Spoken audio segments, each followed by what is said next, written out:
네, 오늘은 스크루테이프의 편지 14편입니다. 14편이고, 개요를 보시면, 스크루테이프하고 워무드가 초신자식의 환자를 집요하게 공격을 했죠. 그래서 12편까지 보면 거의 이제 워무드 편으로 넘어올 뻔 했는데, 어떻게 넘어오게 하려고 했냐면, 교회를 다니게는 하되, 교회로부터 완전히 빼오는 게 아니라, 교회를 다니게는 두되, 그 피상적인 신앙인으로 만들어서 서서히 빼오려고 했었어요. 그런데 악마 입장에서 안타깝게도 이 13편에서 지난주 봤죠. 이 환자가 대대적인 의심을 합니다.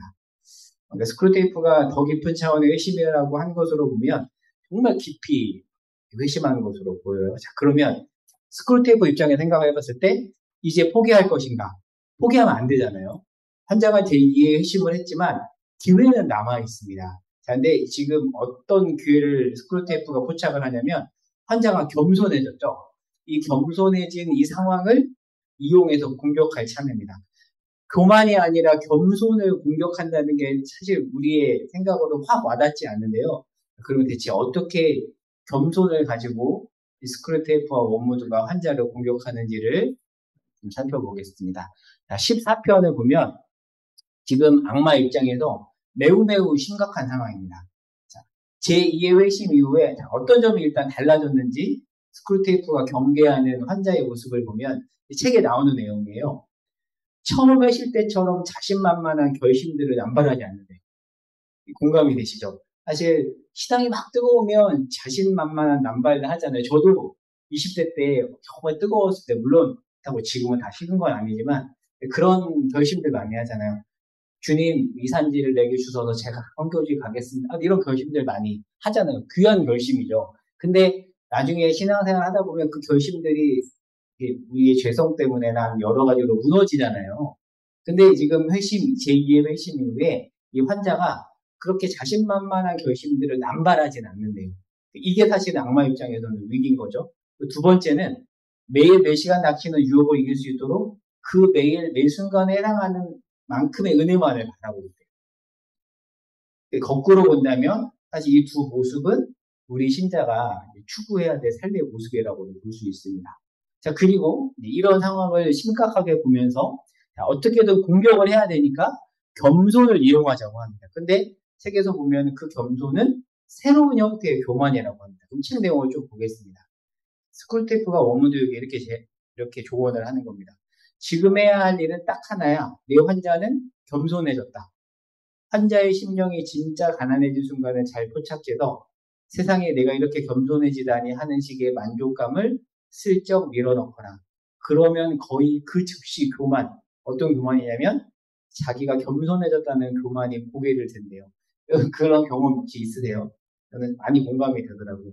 혹시라도 환자가 위험을 들이치고 이 새로운 형태의 교만을 다잡으려 들거든 이번엔 그런 시도를 했다는 사실을 자랑스러워하게 만들려고 합니다. 내용을 한번 볼게요. 교만이란 거는 자기를 높이 두는 거잖아요. 근데 문제는 뭐냐면 실제 내 모습보다 더 일종의 착각인 거죠. 더 높이 둔다는데 문제점이 있습니다. 그래서 교만한 사람은 대부분 다른 사람을 자기보다 낮게 여기잖아요. 낮, 낮이 지우십니다. 시옷이 아니라. 남을 낮게 여기는 게 아니라 낮게 여기는 거죠.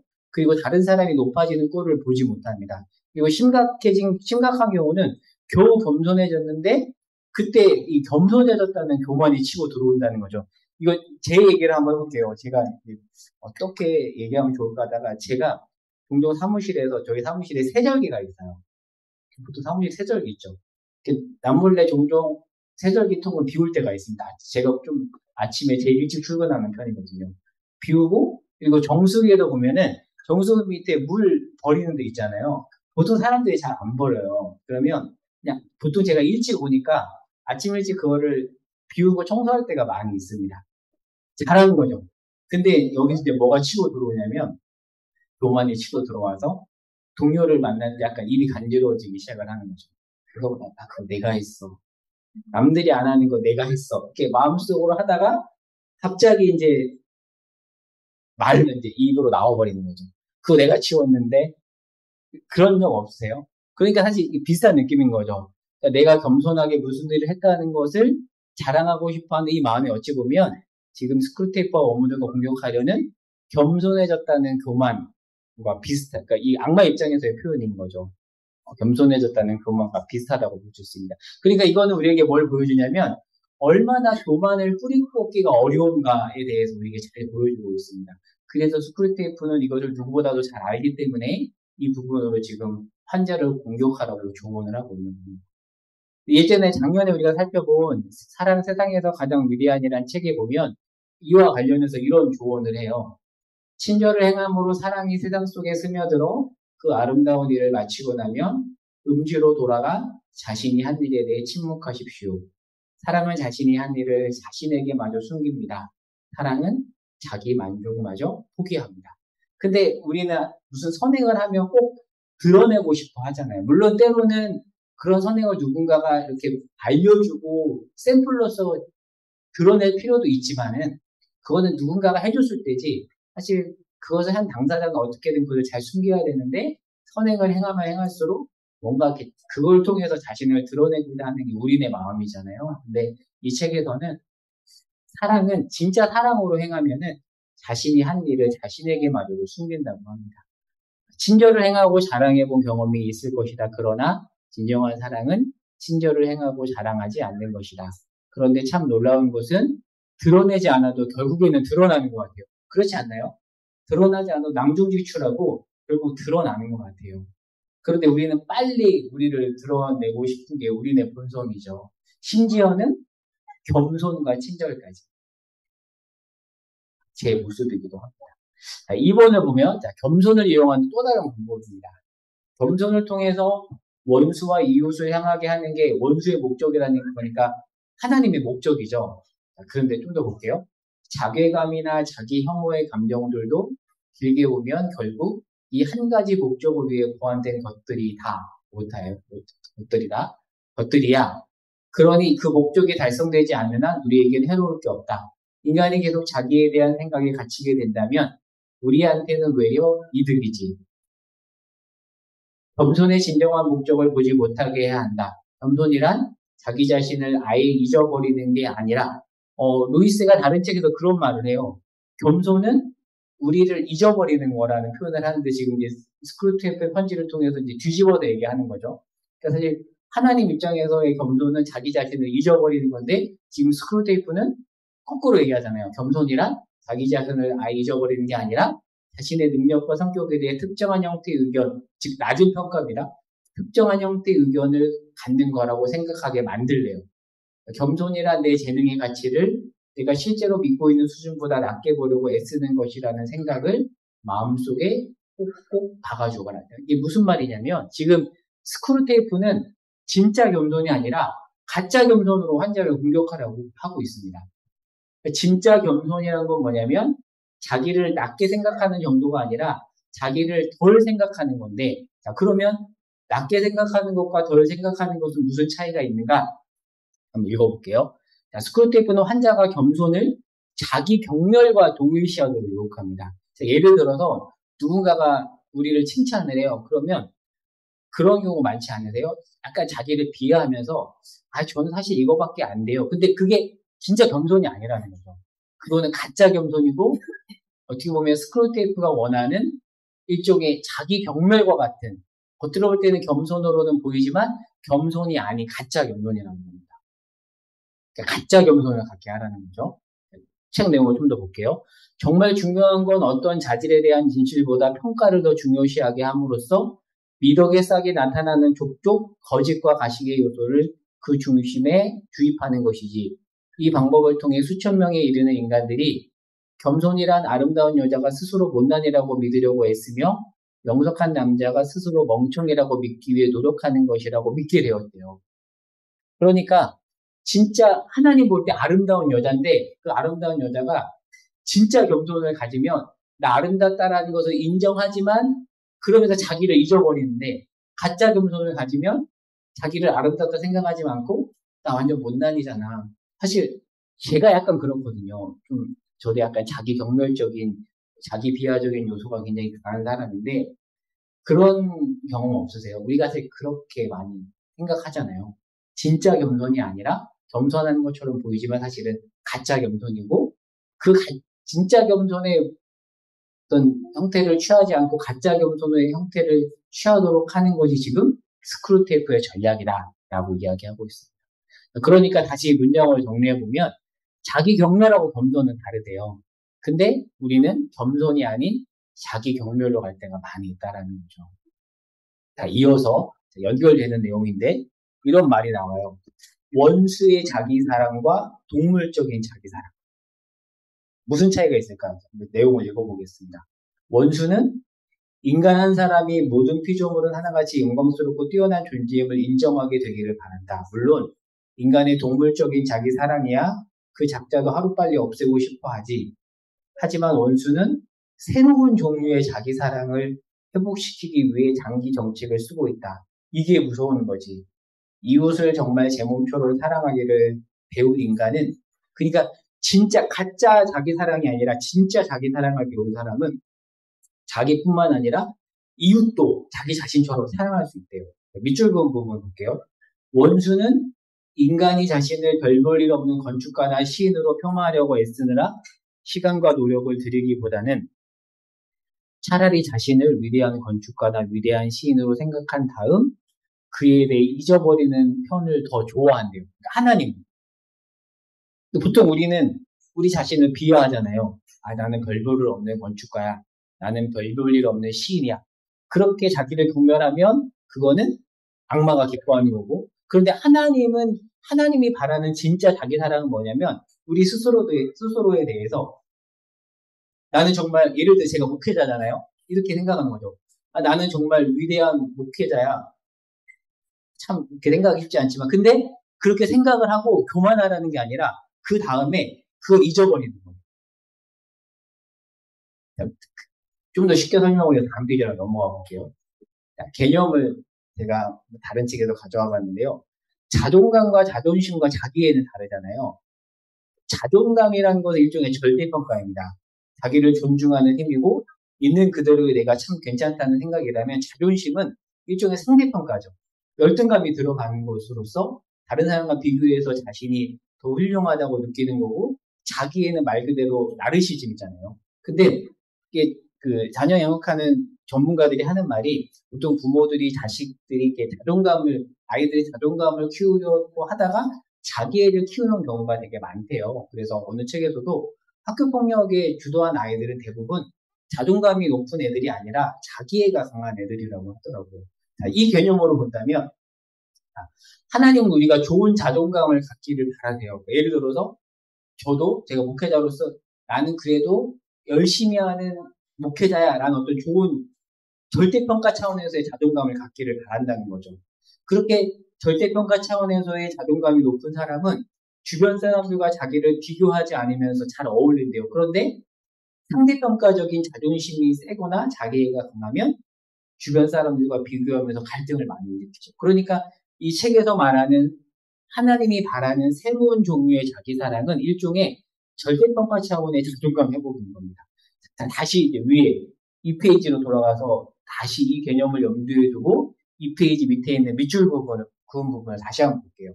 원수는 인간이 자신을 별 볼 일 없는 건축가나 시인으로 폄하하려고 애쓰느라 시간과 노력을 들이기보다는 차라리 자신을 위대한 건축가나 위대한 시인으로 생각한 다음 그에 대해 잊어버리는 편을 좋아한대요.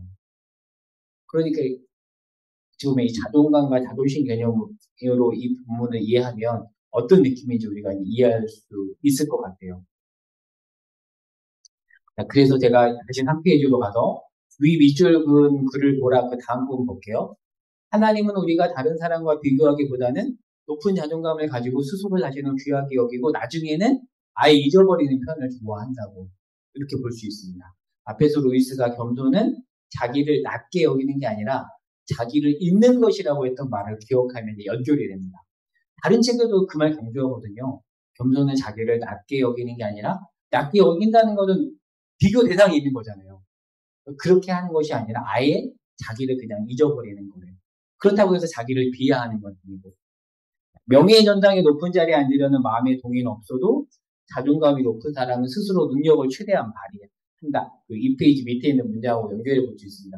보통은 약간 그런 게 있잖아요. 어디 이름을 좀 세우기 위해서 열심히 하는데 그렇게 세워지지 않아도 자존감이 높은 사람은 그것과 상관없이 스스로 능력을 최대한 발휘한다라고 볼 수 있습니다. 2번을 보면 가난한 마음인데 관련된 다른 책에 나오는 글을 좀 가져와 봤어요.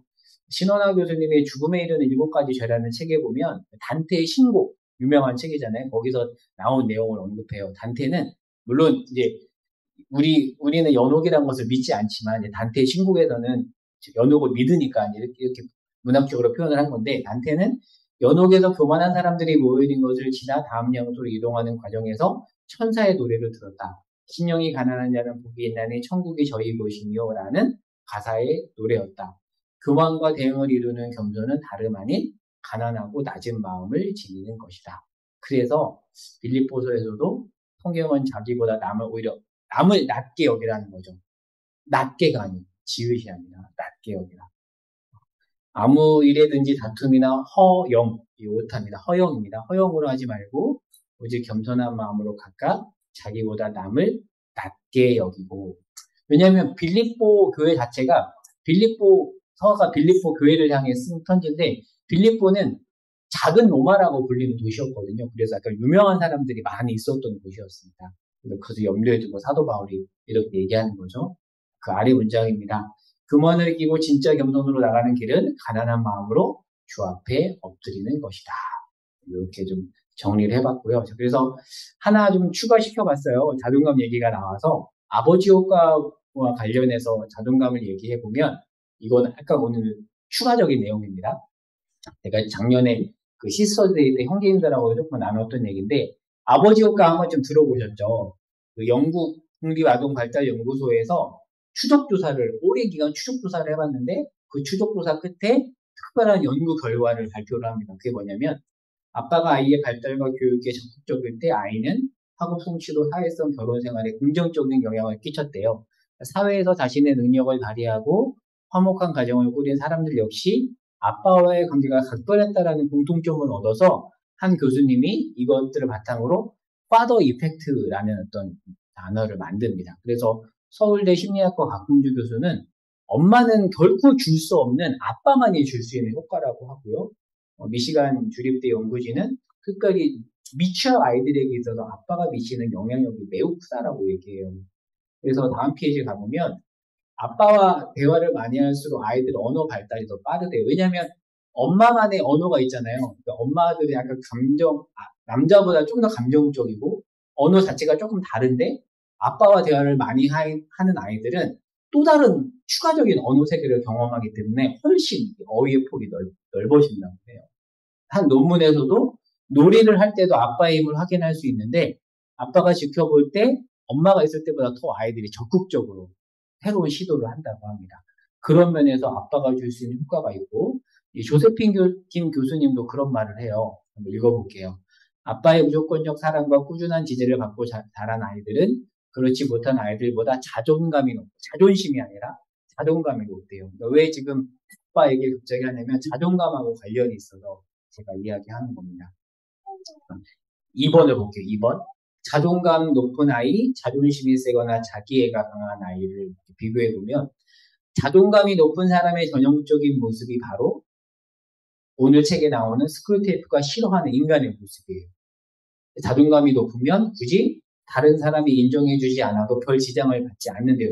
아까 우리가 살펴봤잖아요. 그 명예의 전당 얘기를 했는데 명예의 전당에 높은 자리에 앉으려는 마음의 동인이 없어도 자존감이 높은 사람은 다른 사람하고 비교를 하지 않으니까 스스로 능력을 최대한 발휘한다고 해요. 그러니까 다시 마지막 2번으로 돌아와서 성경에서는 이런 말을 하죠. 내 이웃을 내 몸과 같이 사랑하라고 합니다. 그러면 유심히 보면 이웃사랑의 전제가 내 몸 사랑인 거죠. 그런데 그러니까 이렇게도 말하는 설교 많이 들어봤죠. 나를 먼저 사랑해야 다른 사람을 사랑할 수 있다라고 이렇게도 말하잖아요. 그러면 여기서 말하는 자기 사랑은 자기애적인 자기 사랑이 아니라 자존심과 연관된 자기 사랑이 아니라 나의 어떤 죄성을 사랑한다는 차원이 아니라 높은 자존감에서 나오는 있는 그대로의 모습이라는 거죠. 있는 그대로의 나를 사랑하는 모습이라는 거죠. 그리고 아래 문장에서 말하는 자기 사랑입니다. 이것도 책에 나오는 내용인데 이웃 그 스크루테이프의 편지 오늘 책 내용에 나오는 문구예요. 이웃을 정말 제 몸처럼 사랑하기를 배운 인간은 저 자신 또한 이웃처럼 사랑할 수 있게 됐어요. 그러니까 진짜 자기 사랑을 제대로 배운 사람이야말로 이웃을 사랑할 수 있다라고 얘기하고 있습니다. 그래서 일종의 또 다른 적용인데 우리 자녀들이 강한 자기애가 아닌 높은 자존감을 갖는 아이를 자라기를 소망하는데요. 이때 아빠 효과가 정말 크대요. 그래서 학자들이 또 주요 의견이기도 하니까 여기 계신 지금의 아빠들과 미래의 아빠들은 또 잘 참고하면 좋을 것 같습니다. 오늘 추가로 이 얘기도 좀 덧붙여봤고요. 나눈 질문은 두 가지입니다. 첫 번째는 오늘 내용을 통해서 깨달은 점이 있다면 한번 나누어 보시고 두 번째는 가짜 겸손하고 진짜 겸손은 어떤 차이가 있는 걸까? 이 부분까지 함께 나눠보면 좋을 것 같습니다.